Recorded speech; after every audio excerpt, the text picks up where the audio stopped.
The creator economy is booming, but how do we separate real influence from vanity metrics? And how do smaller influencers, micro influencers, use their digital insights to leverage their audience to grow their brand with the same precision as the biggest players in digital media?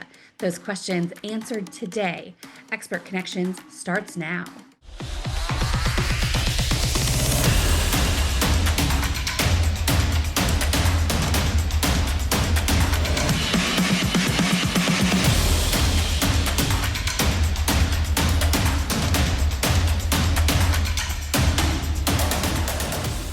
The creator economy is booming, but are you really measuring what matters and leveraging your audience into serious growth? Welcome to Expert Connections. I'm Julie Holton Smith. I am excited as a creator and a marketer. I'm excited for the conversation today with our expert.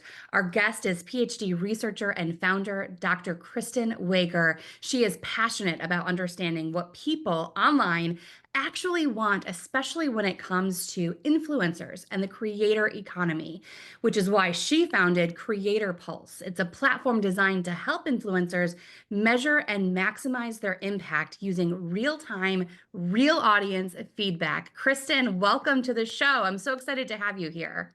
Thank you so much. I'm so excited to be here and chatting about the creator economy today. Yeah, so okay, you developed a grading system of sorts to help creators understand their impact, or maybe where the impact is lacking. And I know sometimes for those who are creating content, they might not be hitting the mark in all the areas they want to be. So many insights to be gained from finding out from our audiences what they actually want, what actually resonates. So let's start at the very beginning. Tell us more about Creator Pulse and why you created it in the first place. So I initially started, I was working for this large ad tech company, and I was a consumer researcher running a research department for really big creators in the food space mostly.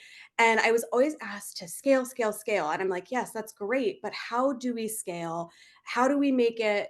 How do we make research accessible to people who don't necessarily afford it, need it on a much faster and agile rate than just like a 3-month project that I was working on? There wasn't really any tools at this company for me to leverage and have the ability to scale research like I wanted to. And so just on the side, I started thinking about ways that I could scale, and I'm like, there is no tool for creators, for influencers to understand their audience in a way that big brands do, right? Like Google, Amazon, Meta, they spend millions on research every year. And I think like for me, I was just kind of wanting to bring creators into that space and start getting them to think like big brands. So that's kind of where Creator Pulse came from. And how I started the tool, and how I started thinking about the tool, and trying to get creators to get access and knowledge too. I think there's a huge piece of like educating creators on what research is and how to implement it into their brands.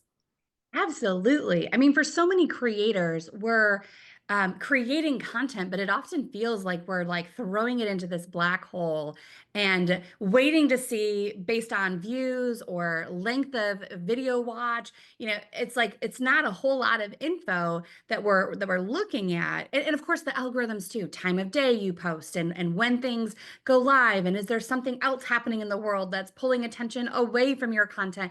So many different factors that go into even how or why you might get a view or not get a view in the first place. So it's like we create all this content and throw it into the black hole of YouTube and like wait and wonder. And as you said, here at Expert Connections, we do not spend any money on research, let alone the millions that big brands have to spend to find out what's working or not. So with Creator Pulse, how would it help, say, a small business like Expert Connections, or maybe content creators who either have a passion project, a podcast that they're doing, but actually has good substance that they could leverage and actually make some revenue off of it? How does Creator Pulse work in order to help give them insights? So essentially, what CreatorPulse is a DIY research platform. I'm starting with a proprietary metric that looks at a creator's influence. And essentially, the way that I look at data and I look at research is that, you mentioned like shares and time of day, like all of those metrics and engagement metrics are sort of what's happening, right? Like, did people view you? Did people like your post? Did people comment on it? But research really digs a little bit deeper into the why and helps you strategize your brand or strategize your content, strategize your products. So it helps you really ask your audience, what they're willing to purchase from you, if they are willing to purchase from you, what type of content they prefer. It asks you what time of day they prefer their content. So there's so many things that you can do to just ask your audience to then design your strategy and your business decisions and root them in data so that you're not just going with your gut and throwing content out there, as you mentioned. So I started with, we wanted to start simple because we're going to grow as we go. So I started with this unique proprietary metric that's called the Creator Impact Score. And essentially what the Creator Impact Score measures is it measures purchase interest, it measures purchase consideration, what past actions, the quality of recommendations that's perceived from your audience, and then how much your audience trusts you. And essentially all five of these measures are pulled from my academic experience from e-commerce theory and have driven me to build this score that essentially summarizes and captures a total influence, and how willing your audience is to purchase items from you. And what I want this score to be is I want it to be the NPS score, right? Net Promoter Score for creators. I want them to be able to leverage this score to say, hey, I have this amount of influence. And it's a score from 0 to 100, if I didn't mention that. So if you have a score of 75, you've got great influence. You are impactful on your audience. They're interested in you. They trust your brand. They trust your recommendations. And then you can take this to a brand when you're pitching and in your media kits, and you can say, hey, I have this much influence over my audience. I want to leverage this score to to one, stand out amongst their peers, and two, to leverage it to get better brand deals and increase their dollar amount when it comes to making deals with these bigger brands. Yeah, we've seen examples of this, with the makers of Prime, for instance, that started with their YouTube channel, created all sorts of content. They had such a loyal following that then they essentially created a product to match, to fit their audience. And now, of course, Prime has surpassed Gatorade. It has surpassed, all of these other competitors on the market. And really, when you look at it, it's driven by the content creators. And so, think of what that can do for smaller brands who either are looking for products to endorse, for things that that their audience would buy from them, or creating their own product. There's a startup in Lansing that we featured here on this show called Soberish, and she actually started out. Kim Gomez, by creating her TikTok channel, and it was promoting other products. And she was doing that and realized, hey, wait a minute, my audience is actually, an audience that is looking for new products, is looking to be sold to, and they trust me. And so eventually, long process, of course, nothing simple in the startup world, but she has created her own products, and it's highly successful. And again, it started with her creating content online. And so I'm curious, Kristin, Dr. Wager, I want to make sure to keep mentioning that, because this also is not just, a fleeting idea from another content creator. This is, and I've gone through your process, and we've had a number of conversations, and each time it's so fascinating to me how much information, how much research you're able to provide that those of us who are not researchers wouldn't even know where to begin. So, with your background in research, now you're at the forefront of this creator economy with a brand new app that is coming out. What has inspired you to make this transition? You were working with really big brands, highly successful, and now you're really focusing on these smaller brands. Why the transition? Well, first off, I love that you mentioned Kim because that is actually a beautiful example of how someone who has this influence is leveraging and listening to their audience and saying, "Hey, I see a niche need, and I'm going to then now build it. One, build a product around what my audience wants, and two, leverage my influence to sell that product." And I think, obviously influencer marketing in general is so powerful, and we're kind of like transitioning into yet leveraging that a lot more. But I want creators to be able to leverage it themselves for their own brands and for their own products and their own content. So I just wanted to say that really Yeah. quick because that's a perfect example, and I love that it's a local example as well. Um, I think to answer your question, why I was inspired to transition from being in and working at market research companies that worked with Google and worked with Amazon and Meta and these big brands, like very exciting if you're in research and getting to work with some of these brands. Um, I think for me, my passion is not to, answer my phone at 10 o'clock at night to make sure that a client is satisfied. When I started at my previous company, I started working with these creators, and they're so insanely creative. They are normal people like you and me. They have taken their hobby and their passion and turned it into a business. And I think for the most part, and this is maybe just a symptom of where I was at and working in the food space, a lot of the people that I was working with were women, were moms, were people who wanted vacations and wanted to decompress, but then also worked really hard on the other end.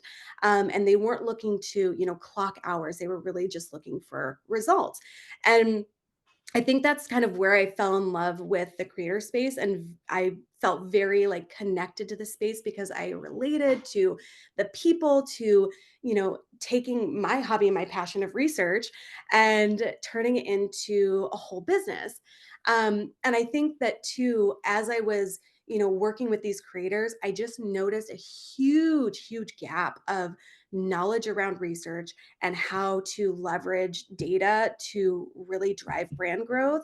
And coming from huge companies and working in market research for huge companies, I know that research is insanely powerful. These companies wouldn't be spending millions of dollars on research if it wasn't that powerful. And so I think what my motivation for that is like, okay, let's take this, harness research, get some research in the hands of these smaller businesses and help them grow like the biggest players, like the Amazons and Metas of the world. And like I want to go back to, there is just a huge gap. And so I think I'm at a point right now where it is such a niche topic, and then in the creator space, it's just not, people are not aware of it. So I'm at the point where I'm educating and teaching people and getting them to a point to see the value of research. So it's exciting all around, and I think I just really fell in love with the creator space because it's a creative space. And it's people who are taking their hobbies and just going with it, and creating something for themselves, which is so powerful. And how amazing has it been to see, for instance, like music artists, singers who on TikTok, a few songs later, just are able to go viral, and this talent that otherwise would have been probably undiscovered forever, other than in people's hometowns, suddenly erupting into record deals thanks to TikTok or Instagram or other platforms that creators are using. It's just been so fun to see. So data-driven decisions. I want to talk more about this, what you were just talking about. So So data really is the backbone of, big marketing agencies and teams that really know how to grow big brands or brands to become big. But many smaller creators rely on instincts, and that gets them so far. They have the skill, they have the ability to create. How can those creators now use the research you're talking about, the insights and analytics, in order to compete with the bigger brands that have more money for data?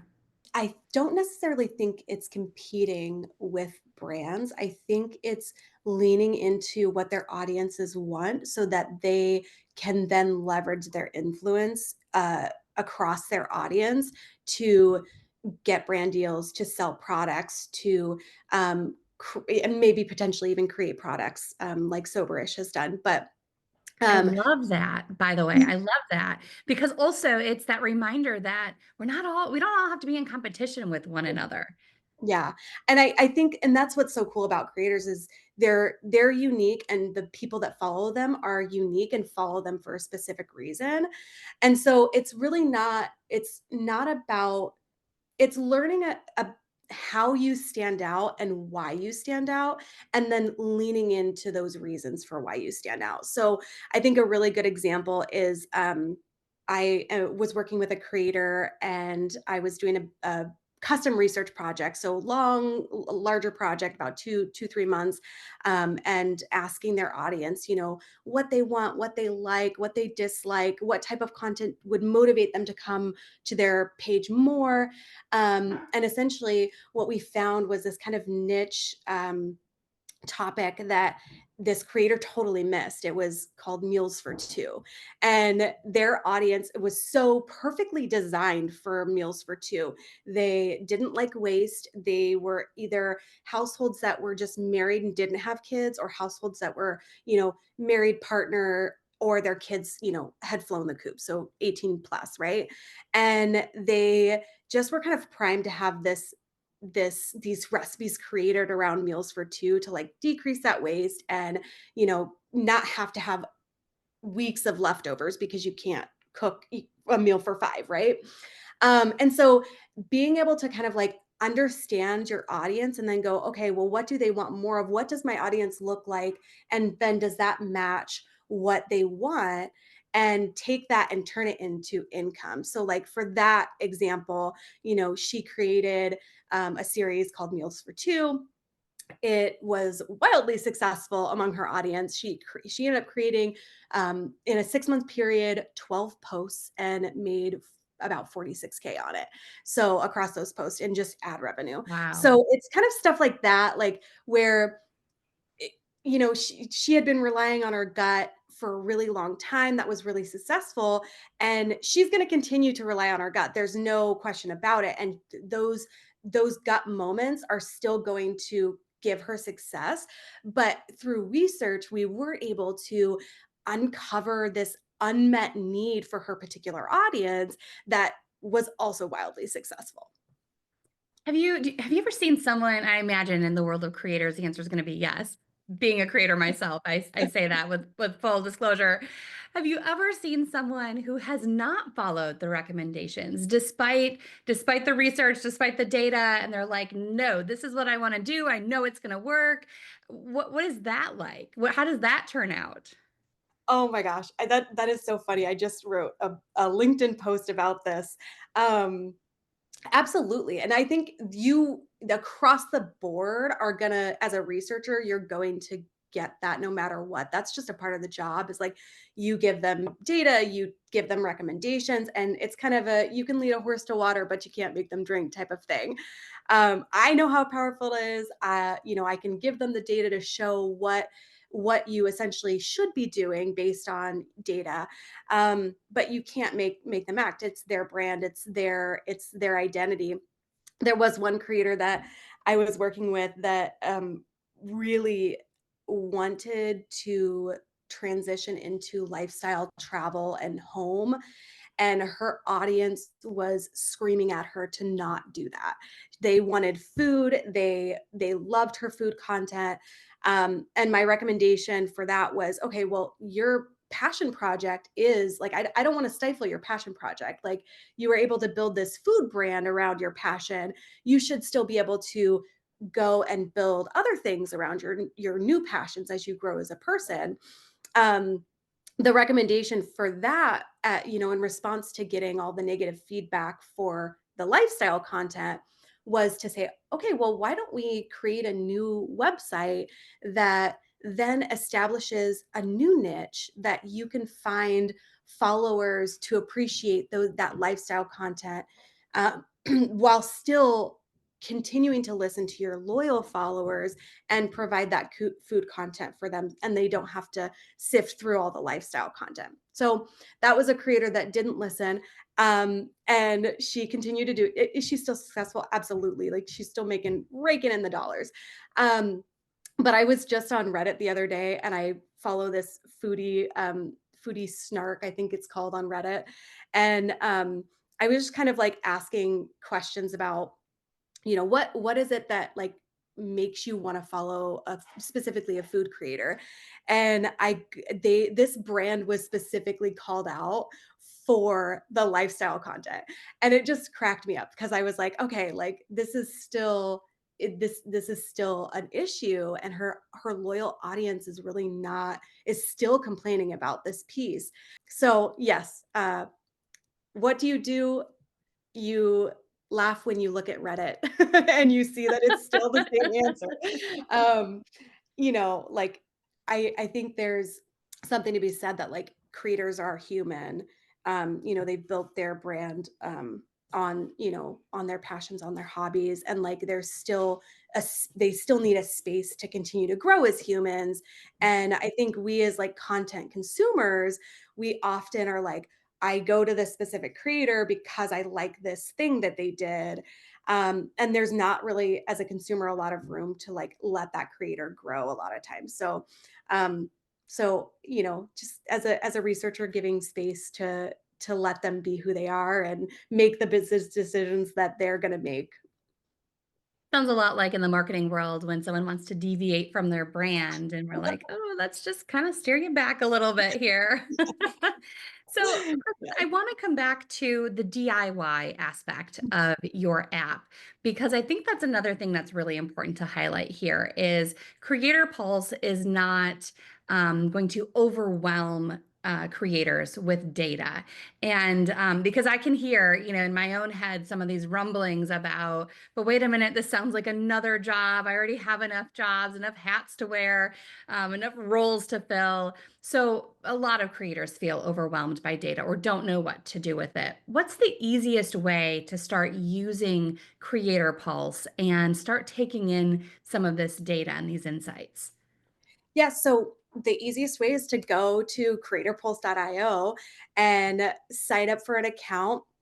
And essentially, you start with the creator impact score to get an idea of what your influence is. You get that score from 0 to 100. It is insanely simple to use my website. Insanely user and creator friendly. So you essentially go to the website, you select the survey that you want to learn more about. Like I said, we're starting with the creator impact score. Eventually, it will grow into a content strategy survey, a product survey, and you'll be able to ask your audience these more nuanced questions to grow your brand.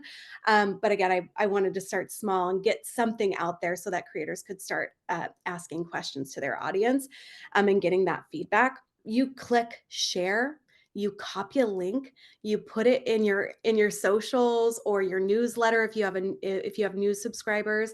um, and then the data gets filtered in back into a very, very simplified dashboard that really, as a researcher, I could go into, cutting data and, by gender, by age, and by population, and get into like crosstabs. But I really wanted to simplify it because data doesn't have to be complicated to make it actionable. And so I wanted to, with this particular audience, be very concise and make it very, very simple. So we look at top two boxes, and then based on top two boxes, we make recommendations from there. And it's all in a really simple, easy to use dashboard, as the data comes in. So And even we offer recommendations based on the data that you do get.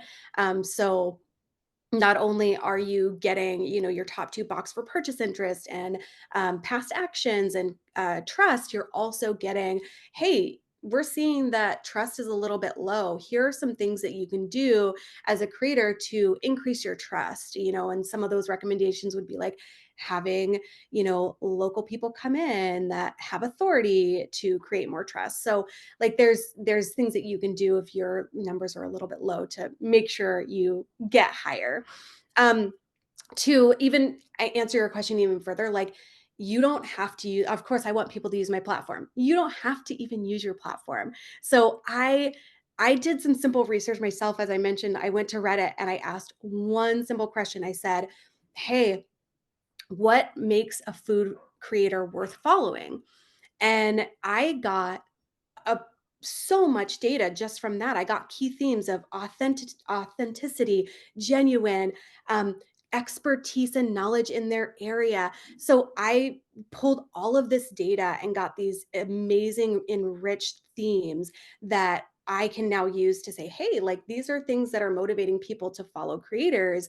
Creators, you can go and just put a simple question out there on your socials saying, hey, I want to create new content for you guys. What do you want to see next from me? So it's not just, you don't have to be an expert in research. You don't have to use my tool. You don't have to have these giant big projects around research. It doesn't have to be complicated. It can literally just be, hey, what do you like? I'm going to create some stuff around it, and then listen. I think that's also the bigger thing, is like, if you ask, listen to what they're saying. So yeah, I think it's just even as simple as that. I love this. This is like the exclamation point on this entire interview that, I Yeah. mean, creators, it doesn't have to cost anything but your time and a quick, simple question on Reddit to start collecting some information. But even then, Kristen, what I really loved that you said was data doesn't have to be complicated to be actionable.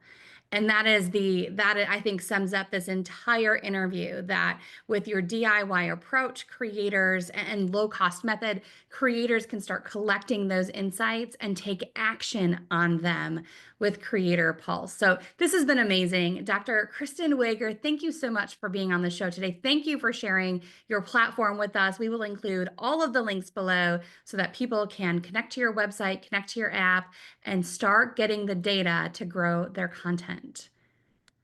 Thank you so much, Julie. I really appreciate it.